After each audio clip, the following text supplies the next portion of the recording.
We're Batman at 89.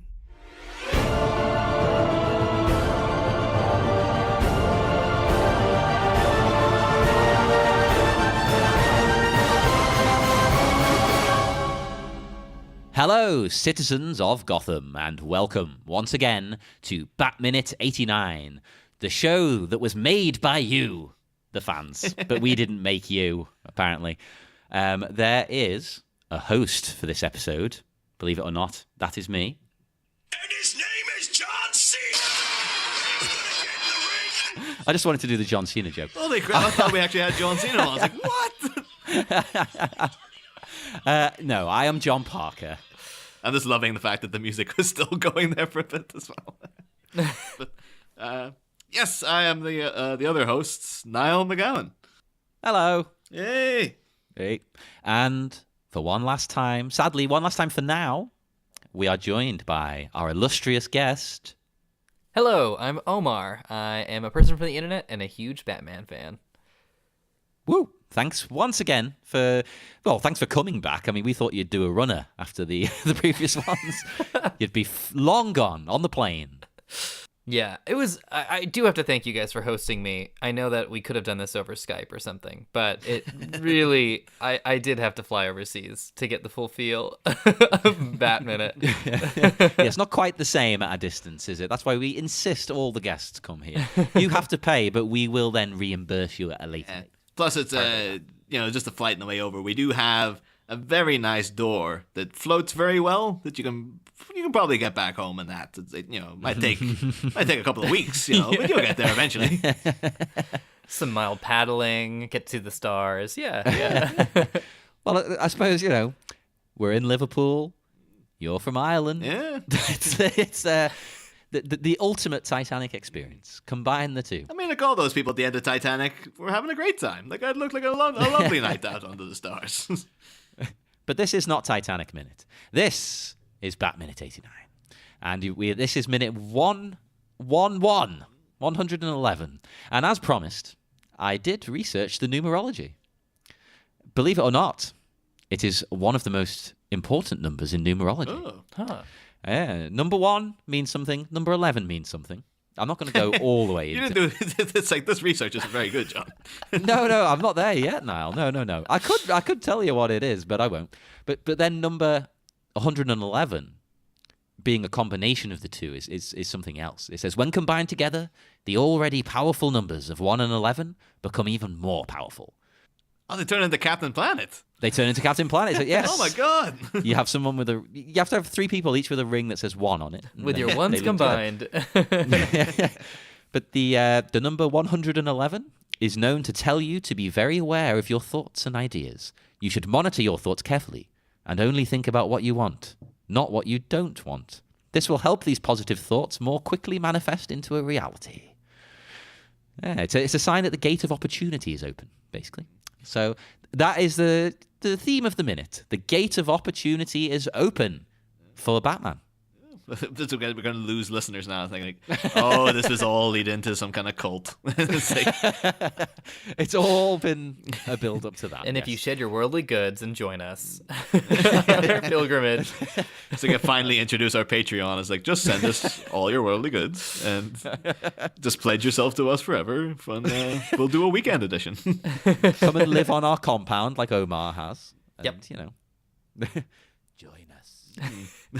Anywho, we should probably press on with the minute. Yes, minute 111 starts with, a comedy bell is all I can say, and it ends with Joker looking rather less dapper than usual. Mm-hmm. He's certainly changed his look here by the end.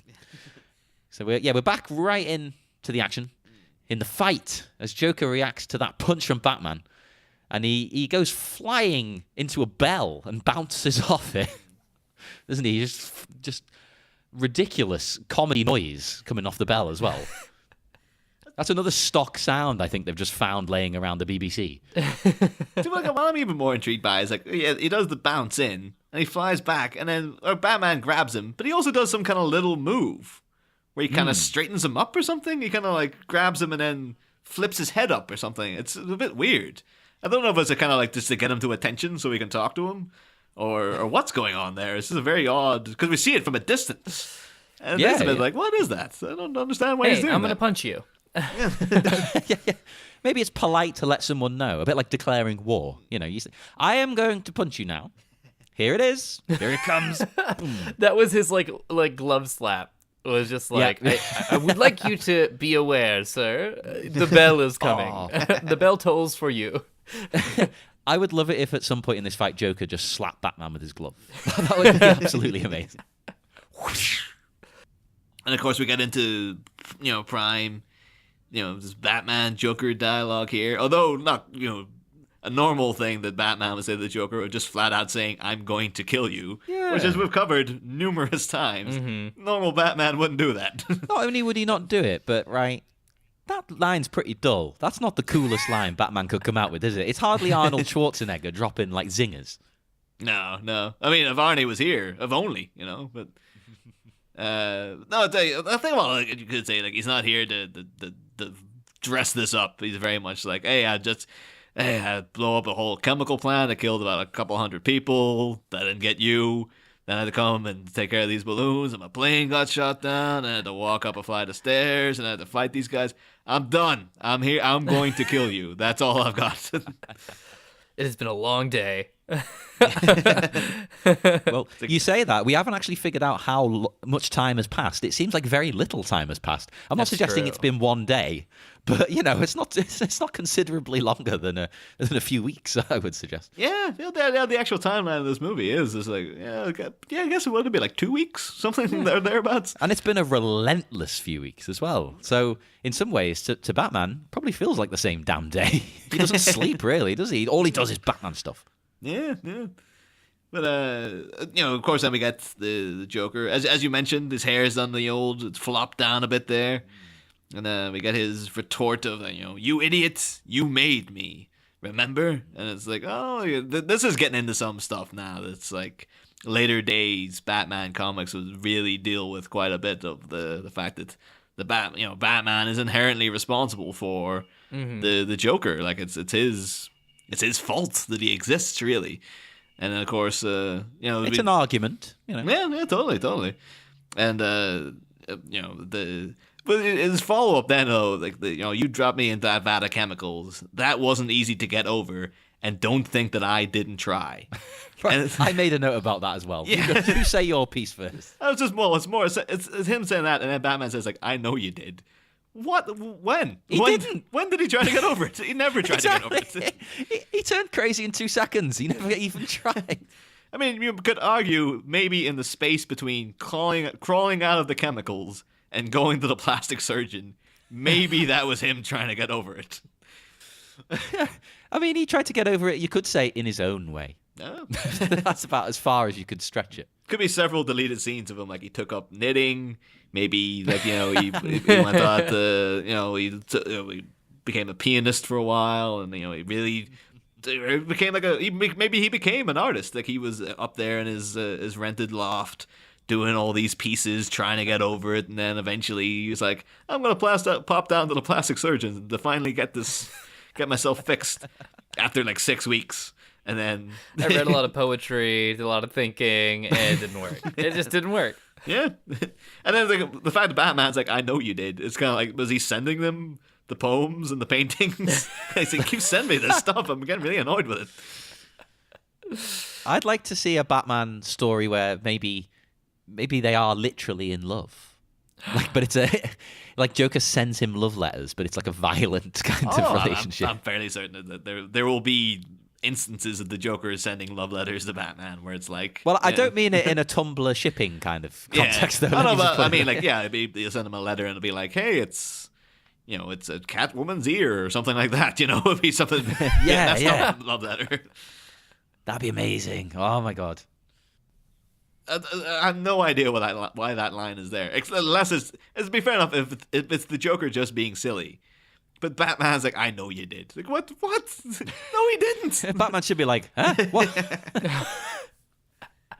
That should throw him off. That should be the distraction. That he has to think about it. Like, wait, what? Ah! He gets jumped.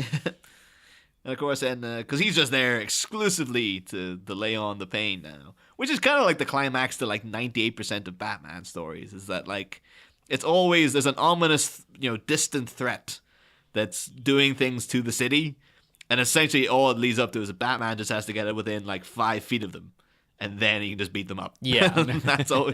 That's the climax to all of at least the first 4 of these. Like it's pretty much just get him close enough to be able to throw a punch, and then it's over pretty much. Yeah, no one can stand up to him.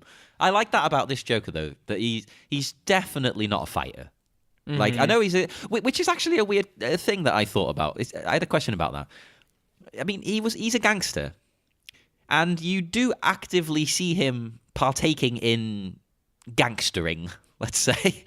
So wouldn't he need to at least be kind of physical? Like Jack? He seems like he's a bit of a pushover when push comes to shove. I mean, I guess it could be like he was taken unawares and he went straight into, like, face first into a bell. Yeah, and then, true. Maybe it's just the guy's dazed at the minute. Well, he's had his bell rung.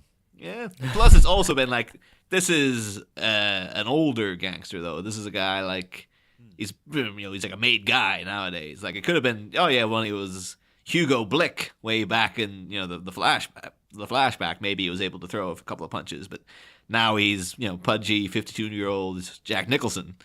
It's kind of like it's a bit too many rich dinners, that kind of thing. He's not been throwing any punches recently. Time creeps up on us all. Indeed, yeah. Sorry to put a downer on the show and make everyone think of their mortality. It's funny that the downer that we got to was out of the Joker not being strong enough to kill Batman. You're learning the ropes then. You fit in round here, to be honest. This is how we do things.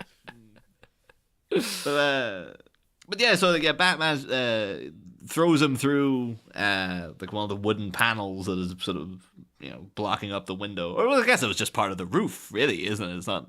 He's just wrecking the bell tower now, essentially. I guess maybe at this point it's like, it's already pretty destroyed, this whole place. So did you though, when he punches him and he goes flying into that wooden windowy thing? Did you note that weird noise he makes?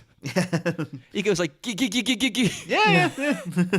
What's that? What's he doing? Well, Jack's actually doing a pretty good sound effects work here because he does that one, and then Batman brings him out, punches him again, and he does another kind of like a real. Like Jack was just having the time of his life. He was like, I'm just going to make a load of weird sounds while he's beating me up. Why not? Yeah. I mean, at this point, superhero movies aren't exactly well thought of, are they? This was the one to change that. So in his mind, he's probably thinking, this could be a piece of crap. I'm just going to live it up. I'm just going to have fun. And, if it turns out good, so be it. I mean, that'll be a miracle. and it did. I know we've covered before. Jack was giving it 110 during the production. So yeah, just going for everything, trying it all out, and just seeing what sticks. But we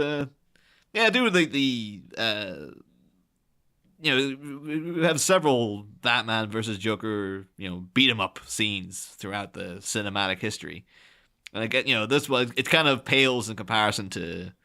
The one in The Dark Knight where it is just, within the interrogation room, Batman's just beating up the Joker. And it has that real thing of, at the time, and at least in cinema, that was a very novel thing, is that, like, the Joker was kind of enjoying being beaten up in that. And, no matter how much he laid into him, he just kept laughing and was just like, hey, like, you can never get to me. I don't care about you beating me up. That's not an issue for me. Whereas this one, you do get him, he's kind of joking around and stuff. But you do get the feeling that, like, no, this is really hurting him, and he would rather not. This wasn't happening, pretty much. Yeah, it's not. He's not getting off on it. It's not like a sexual thing, almost, is it? To this Joker. Sometimes you do get that impression from him. The other Jokers. Yeah, for sure, yeah. And of course, we got the classic bit of Joker maneuvering as he comes back out and he's holding the nose and it sounds very distressed, and then spits up something that turns out to be a pair of chattering Joker teeth. Which is, the thing I think we all had them when we were kids. That was like a staple around of youth, basically, was to have a... Well, here's my question about them, right? Why are these a thing? Like in real life? How are they funny They're funny in this context in the movie, but just sitting around your house. How are they funny? Well, I did look into the history of them.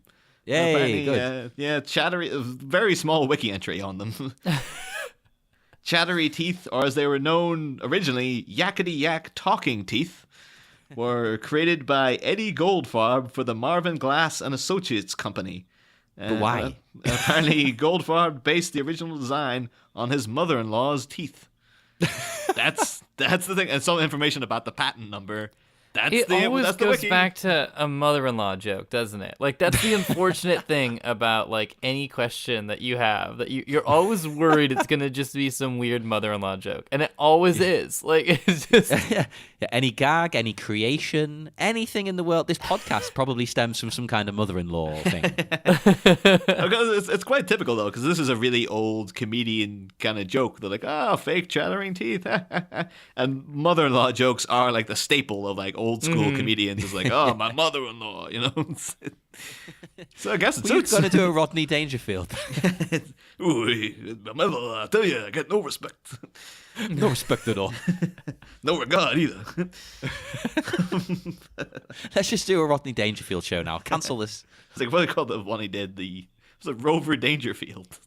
It was one. It was like it was an animated film about a dog that was essentially just Rodney Dangerfield. Well, it was Rodney Dangerfield as a dog. Yeah. That was the whole. He had the eyes. He had the tie. He was the whole thing. It was just him going around like, oh my god, I can't believe this doghouse here.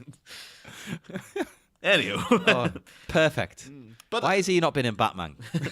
Well, a bit late now. But, well, he got no respect. Yeah, I can imagine him in the 60s, though. You think he might have popped up as a Batman villain. Which actually, you never know. Maybe he did. We probably should look into it. Yeah, turns out we're wrong. We'll have loads of tweets. You pieces of crap. How did you not know that? But of course, then this also, as a kid, for me, this added into my theory of Mecha-Joker, which was, Omar, if you're unaware, like when I was a kid, I was always slightly confused by the Joker because I thought he might have potentially been like at least part robot because of it was because of things that was like stemmed from things like in the boardroom meeting with the gangsters, he has a kind of weird jolting walk for some reason, and then when he electrocutes the guy, it's kind of like, well, where's the electricity coming from? And I had a series of Mecha-Joker things that were like we've commented on in the relevant minutes. But it's really coming up here now. The chattering teeth confused me. This is when I was a kid. I have to emphasize that. And then later on, he has a bit of business with a false arm that appears from nowhere. And then, of course, there's a famous bit we'll get to where he has like a recorded laugh in a little bag in his jacket for some reason. And I mean, this is all stuff when a kid. As a kid, I was like, oh, so he's like a robot. I get it. And yeah, the chattering teeth, I was like, this is his actual teeth. And they've fallen out now. And the fact that you see him with teeth later on in the movie just didn't faze me. I was so sold on this Mecha-Joker mentality as a 6-year-old that it was like, no, it makes perfect sense. You are definitely the only person to ever think that. But anyway. No, I love those little puns. It's sticking. It's sticking with me. Like, I believe it. Like, it makes more sense to me. I'm mulling this over right now, and it makes more sense to me that he is mostly robot. He's more machine now than man. Yeah, exactly. Like, that's where it's... And, like, he's, like, impersonating, like, human interactions and values and stuff like that. And that's... But, like, they're getting, like, perverted and distorted because he's, like, a robot. It makes sense. Like, it works. Like, this is a fully functioning theory, and I really like it. So do you think that the surgeon did that, then? When he went there, he didn't just, do the face. He gave him cybernetic parts. Because that surgeon, and I'm pretty sure that was a Dale episode when you guys were telling that was Dale's. Oh, yeah. It was, yeah. Everything's connected. I don't remember exactly, but I believe that the doctor's name was Dr. Robotnik. And if I'm mistaken in that, I'll take full blame, but I'm positive. It's got to be. Yeah. I mean, if that wasn't his name, he certainly looked like a Dr. Robotnik. He definitely looked like a Dr. Robotnik, yeah. But I mean, in terms of what we saw in the movie is like we saw a hand come out of the chemicals. Mm-hmm. For all we know, this could have been like maybe it was like a cousin, or maybe it was like a thing hand, and the hand walked down to the surgery, and the Doctor created the rest of the Joker and attached the hand to it. And that's how. And then he really messed up the face somehow. And then, there you go, Mecha-Joker, perfect sense. Oh, or Built maybe from the hand. all of the body, the whole thing is robotic. The only thing that remains is his brain. He's transplanted the brain. It's RoboCop-ish. Oh, that'd be amazing. And Joker only realizes and finds that out at the very end. But one thing is not, it kind of differs from our completely 100% foolproof Mecha-Joker theory, is that he does attempt to punch Batman square in the gut. And I love this whole setup because it's the look on his face as he's about to do it. He has a kind of like, look, yeah, you've been beating me up, but now he has a moment of like, okay, now I'm angry. I'm gonna lay down some pain here, Batman. He has a look of determination. He goes in for this punch, and it just completely just doesn't. It lands, but there's no impact on Batman. It's all the hurt is going back into the Joker. And I love the fact that, because like this, we're mocking, earlier in the week, the BBC sound effects esque punches. This punch sounds genuinely painful. Like, Yeah. You can imagine, you do feel like that. Oh, that would be really sore. Like it sounds as if he did break a couple of bones in his hand doing that. It like wasn't a planned punch, yeah. Yeah. I love the reaction because that's how I react when I hurt myself. Like, even if I just like stub my toe or something, the physical reaction he has is very familiar to me. Or like if you bang your knuckles on something when it's really cold, you're like, ah!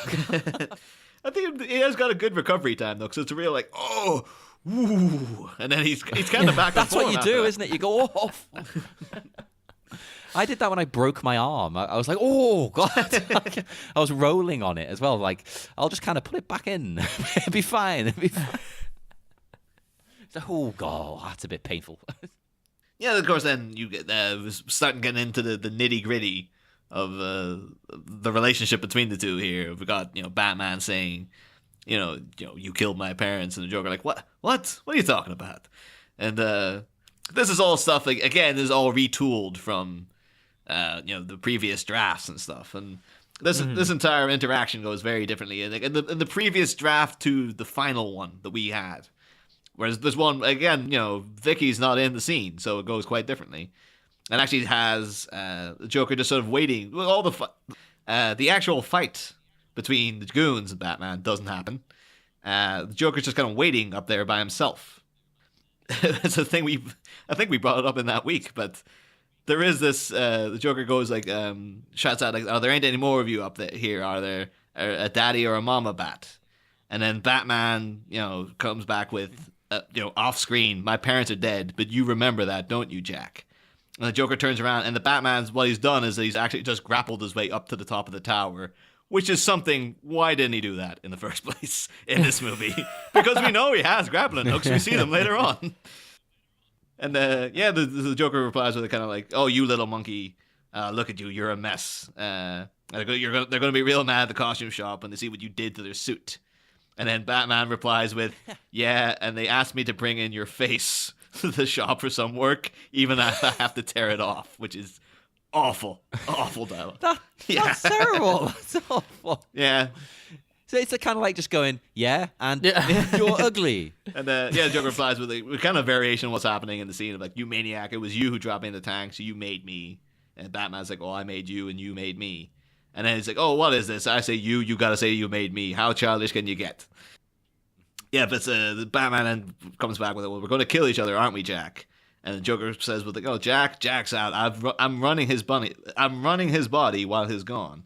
And then Batman replies with an even worse line, well, when you see him, tell him I'm going to kick his ass. And then it's really awful. thankful that. And then he just spins around and is just like, sorry for bothering you.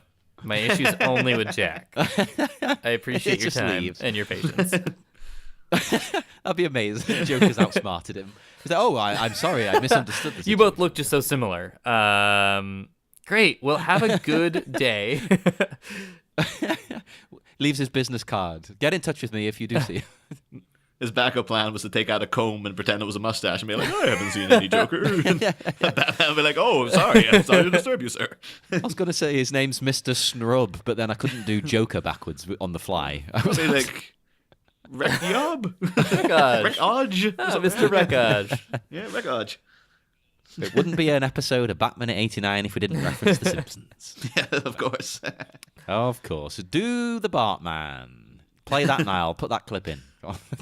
I don't know if we have the legal rights to play that. I'm already slightly worried about that John Cena clip already. Well, I'll keep that in because it was good. So it's like I'm definitely not taking that out. But You're allowed to use that because it's a parody of a parody. Oh, fair enough. Then. So it's fine. It's fine. And some things are worth getting sued over too. So Hell yeah. Oh yeah, I found it quite strange in this because obviously, as you said, Batman says, you killed my parents. And he goes, I made you, you made me first. Now, Joker seems to instantaneously understand exactly who he is now from that line. But thinking about all of the people he's killed, how does he know? No, that's the point I had as well. There is online debate about this. Because, yeah, he has this, like, oh, I was a kid when I killed your parents. Now, like... How does he know? I don't think he does. I think that's just a kind of defense kind of thing. Because he does have this, like, what are you talking about? And then, like, Batman's like, you killed my parents. And then I think he's just trying to go for any old excuse. He's just like, oh, come on, I was a kid when I killed your parents. Because he's just like, I'll try anything. I don't think he does genuinely know that this is Bruce Wayne. I think it's like... Because you think he might have, if they wanted to emphasize that he did, they would have had a moment of like, oh, you're Bruce Wayne or something like that. It seems to be more. He'd say it. Yeah, he's more just scrambling for like, I'm looking for. Because then he comes back with, oh, you say, I say you made me, you gotta say I made you. Well, this guy, he's really trying for anything. He's kind of backing away. He looks a bit like, oh, I'm in trouble here. So maybe he doesn't really kill anyone firsthand anymore. Like, once I mean, I'm taking this from movies and things. So it might not be true, but I assume as you move further up the gangster ranks, you don't really do the killing. It's a bit more of maybe like a Charlie Manson thing. You have people to do that. You don't do that. So maybe he hasn't killed anyone personally, give or take one or two, for a very long time. So he could be saying, well, I must have been a young guy when I did that. So it doesn't matter anymore. It was a long time ago. Plus, it's just a good excuse for anything. Like, I was a kid when I did that. Come on, that was years ago. It's just, it sounds like it's a...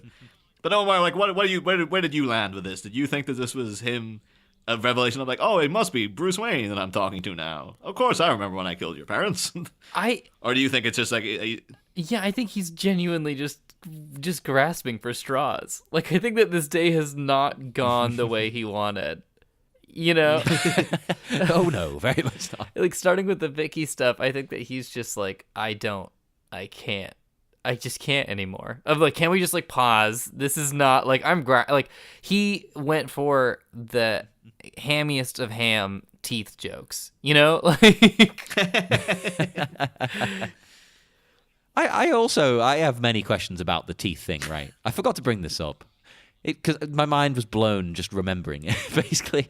Because Vicky's reaction to the teeth, you see them chattering around, yeah. But her reaction is like, oh my God. Well, that she's like, oh my God, they're fake. No, she's like, oh my God, he's a robot. Like, that's her reaction. They cut out that line, which really would have made things a lot easier. Yeah. Like, I knew it. That's the only thing that makes sense. Because, I mean, if someone just threw fake teeth on the floor and started chattering, you'd just be like... Pick them up. What? You wouldn't be like, oh! I guess maybe she's just a little... Because she is just so freaked out by him in general. Him spitting out chattering teeth that are kind of... chattering on the floor. She might be a bit like, oh God, what the hell is this? Like, she just wasn't expecting any of this. So it could be that she's just a little bit taken aback of like, holy crap, what the hell's that? I love the idea that I'm accepting as headcanon completely. I know it's not true. But I love the idea that from the chemical bath, he has no teeth. And he's been wearing these as false ones all along. I like that. I want that to be true. They've been in his mouth the whole time. He just throws them out at will. Like, ah. And that'd be great. And you just see his gums and they're still bleeding everywhere. I think we'd be remiss as well if we didn't mention the fact that like the chattering Joker teeth are a real staple of the character. Like, it's a real iconic thing that he has these. Because I know if you've ever played any of the Arkham games, you'll know from walking around, they had the constant chattering teeth with the like, you had to throw batarangs at them, and if you could unlock achievements through that and whatnot. And, people more patient than I potentially may have gotten all of them. But I was very much I'm a player of, like, no, you go in, you get into the mentality of the character you're playing, and then you do the mission as expertly as you can within the circumstances. And then all that other stuff is just like, who cares, Niall, you're a natural RPG. I bet. Oh, maybe. You're getting into the headspace of the character. Yeah. Nice one. That's why, like, with that Tomb Raider reboot, I was just like, I know former guest of the show, Gaz, like, he used to get sidetracked for ages trying to find all the little tombs in the middle of the main game. And it's like, dude, you're supposed to be finding, like, your kidnapped friend and stuff. This is like, time is of the essence here. Come Side on. quests get people killed. Like, that's we don't have time for it. Yeah, exactly. See, I agree, but if I'm playing like a Final Fantasy or something, I'll spend 99% of my time doing anything but the main quest. Whereas in the Batman games, I can't be bothered finding Riddler like things and chattering teeth. I'm not doing all that. It has to be a fun side quest. I say fun. Final Fantasy side quests tend to be you go in someone's house and they want you to deliver something to someone for no reason. It's like, okay, thanks for that, Brian. Yeah, I'll be your delivery boy. It's shameful to admit, but, like, particularly now in the age of YouTube, like with Arkham City, all the Riddler stuff, like, I knew there were cutscenes that I wanted to see because you're introduced like, oh, the Riddler's taking so many hostages, and you have to solve all these riddles and find all the trophies and blah blah blah. And if you get like 1 million of them, maybe you can eventually get to see this cutscene with the hostages. And in the age of YouTube, I was like, just watch it on YouTube.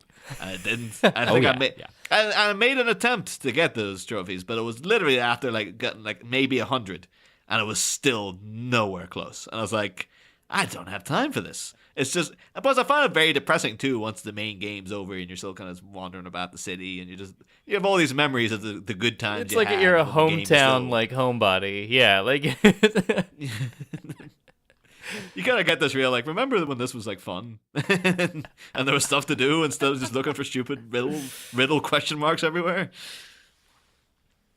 Anyway. I can't agree more, basically. But here's another little odd thing. Looking at the Joker here, okay? And this is a thing I've always thought, and I know, much like the Mecha-Joker thing when I was a kid, no one else is probably getting this, but, like, the Joker in this scene, with his hair down like that, and the way he's talking, and I don't know, the lighting, he really reminds me of Robin Williams. And it's really strange, considering that Robin Williams was offered, he was screwed over by the studio because he was in talks to do the Joker, and then they offered it to him in order to prompt Jack Nicholson into saying yes, because he was hesitant, and they're like, well, we've given it to Robin Williams. He's like, oh, no, I'll do it. Wow. And then they kind of shafted Robin Williams. And apparently he refused to star in a Warner Brothers movie until they apologize, and et cetera, et cetera. And well, it is a bit cheeky, isn't it? And also, I mean, obviously Jack Nicholson, one of the best actors ever.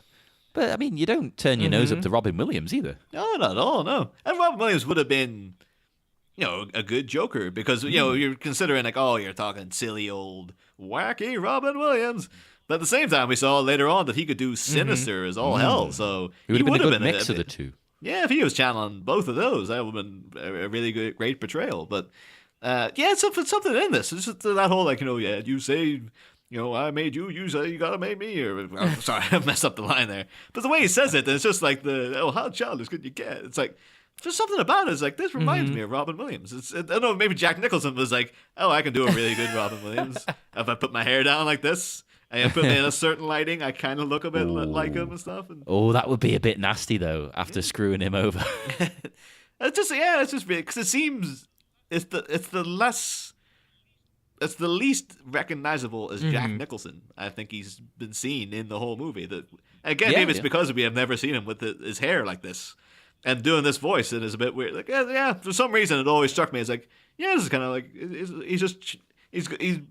If you told me that Robin Williams stepped in for a second and took over the role for like 2 minutes, I would have been like, oh yeah, totally. So yeah, I agree, because I don't think Jack Nicholson ever had hair like this. I think he was born a balding man. Yeah. He was never a child. He never had a full head of hair. He was born a balding man. yeah, and then we cut here. That's the end of the minutes. The minute ends. Yeah, Oh, no. So either you guys, have you got anything else on the minutes that you want to? No. I'm still stuck I'm on done. Mech-Joker. I just, this has changed my life. Like, I will never leave this thought. You're going to be like a Mecha-Joker truther on Twitter now, aren't you? Expect my show. It'll be like an Alex Jones type thing. The truth and the laugh. Yeah, it's gonna be great. I think from a mental perspective, we have descended from the start of this now. It's just, I don't know what to think anymore. But yeah, of course, usually on at this point on a Friday, we'll ask the guest about their history with this movie and their history with Batman in general. So, Omar, do you remember like a first time you saw this movie, and has it had a big impact on your life in any way? Or First time I'm gonna answer in sort of a reverse order, if that's all right, with General Batman first. what? No, that's absolutely forbidden. Highly unorthodox. No, go ahead, do whatever you like. I remember seeing an image of Scarecrow from the animated series at a friend's, I want to say birthday party. Might have just been a gathering, but I think it was a birthday party. And the show was coming on, and a bunch of people were just like, oh, Batman's on. And I turned, and it had already started, and there was just this Scarecrow with like a noose around his neck. And that image was burned in my brain as a child. And I was like, I love this. This is so scary and dark. And it was troubling, but not violent. And that was something that was kind of new to me.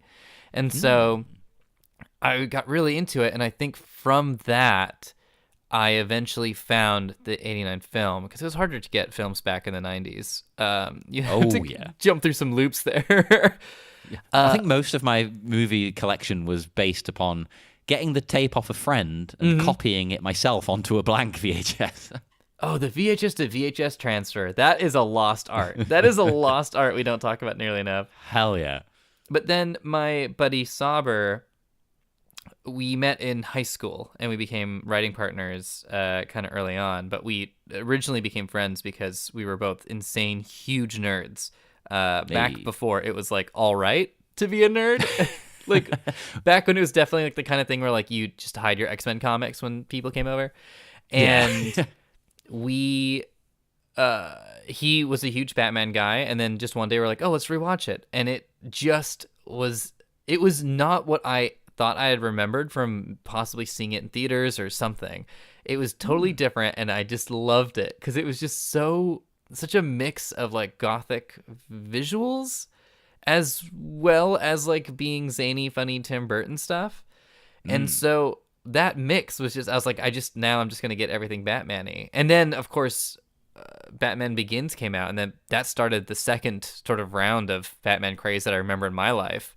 And I felt well equipped by that time. I was like, oh, you haven't read the Gothic storyline of Legends of the Dark Knight? Oh, well, all right. You can borrow it if you want. Do you have a favorite Batman movie? You don't have to, but, do you have a standout? I have to say, this is not... We've Dale and I argue quite often about the Batman films, especially the Nolan ones. I'm going to have to say, though, Batman Begins. Oh, okay.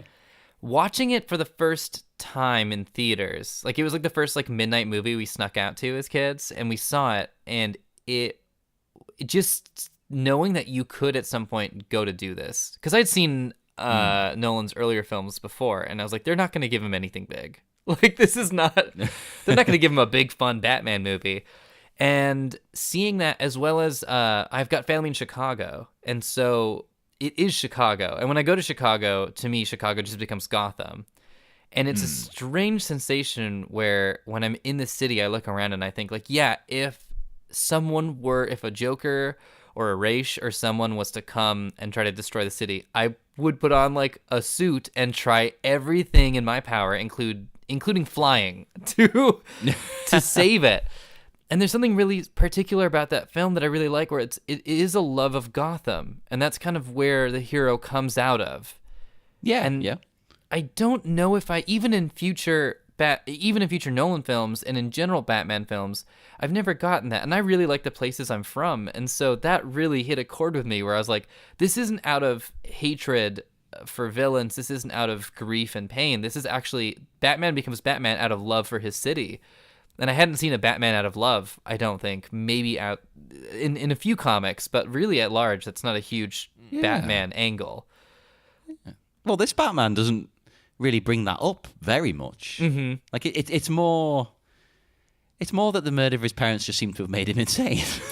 Yeah. And I love Michael Keaton's performance so much in this movie, because he plays behind his eyes, and this might just be Michael Keaton, so it might have just been good casting, but behind his eyes, even when he's just Bruce Wayne, he's a shattered, broken person, and he's dancing in the shards of his personality. Like, he's not running away from it. It's like Christian Bale, I feel like, is scared sometimes when he's Bruce Wayne, especially in Batman Begins. But Michael Keaton is just like, listen, my parents were shot, and it was terrible, and now I'm one of the worst human beings you'll ever meet in your life.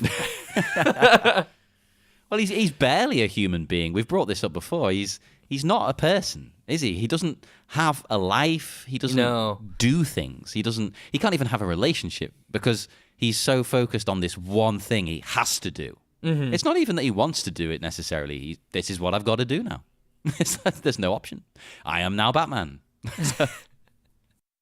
It's an interesting way to... So I've seen people spin on the Nolan films as well. Like, you seem to be very much in the second camp, because some people really love the fact that, like, the Tim Burton and Anton first version of Gotham is like this nightmarish like Fritz Lang's Metropolis-esque hellscape. And then it's just like, it's so imaginative. And then some people are really they poo-poo the Nolan films. It's like, well, it's just Chicago. Like, well, there's no imagination there. But you're on the other camp of like, yeah, I love it. It's Chicago. I can recognize the city, so I get it more. Like, I understand the impulse to save the place, rather than, you know, like a weird warped fantasy land where it's you know, this movie seems to be very particular. You know, this first one in particular, because it's like, it's a very personal quest of vengeance. It's like, this guy who killed my parents is now doing this thing, and I'm going to get him because he killed my parents. Like, the city itself is just more incidental than anything, really. So it's an interesting take on it, for sure. Yeah, I don't think that's come up, has it? The city thing. Yeah, so nice one. No. Oh, great! I contributed something. Well, speaking of contributions, though, before we go, would you like to tell our good listeners where they can find your contributions to media and culture and whatnot on the internet? Oh, wow. Yes, absolutely. If you would like to see and subscribe and follow contributions that I make, which are mostly terrible jokes, just be prepared. They're all just terrible, terrible jokes, and I know they're terrible, and I choose to share them with the world. You can follow me on Twitter at Omar Najam, as well as on Instagram. Those aren't jokes. On Instagram, there's actual images that I think are pretty. That's on Instagram at Omar Najam Film. And also you can find me on the podcast Thank You for Questing, which is a mostly improvised RPG podcast. We were talking about RPGs earlier, so it was an easy transition into discussing this. 25 minutes later, we get, oh, by the way... To be honest, I brought up the RPGs so we could then just slide right into that. So that it worked. It paid off. I'm playing the long game. Long con John. That's what they all call him. Well, the next episode, Niall, I'm gonna have to be called Long Con John. You're gonna have to remind me though, because I'll forget by Monday. And if you'd like to speak to us, then you can tweet us at Batminute89, and you can join the Batminute89 Listeners Society on Facebook, where you can chat anything anything at all. Doesn't even have to be about 89. You just put any Batman thing in there you want. Or you can just complain. It's fine. Whatever. Just contribute. That'd be good. And we're also available on Instagram as well. You can look us up on there. And join us again on Monday, because we will be back. We will sadly not have Omar with us. We'll have a new guest. Though, Omar, would you like to come back for Batman Returns when we do that down the line? Please. Oh, of course, yeah. Please. Hey. Well, now you have to, because it's on air. There's no getting out of it now. It's a contract. It's legally binding. We have proof. The vocal handshake. Yep. Yep. We'll be submitting this as evidence if you pull out. But yes, so join us again. New minute, new guest, new week on Bat Minute 89. Next time, a suspension of disbelief. After being jolted by a jab of justice, our jagged jackanape turns Jack-in-the-Box. But how will this turn our doting duo into a dangling damsel and dashing deflator mouse? Find out next week. Same Bat Pod, different Bat Minute.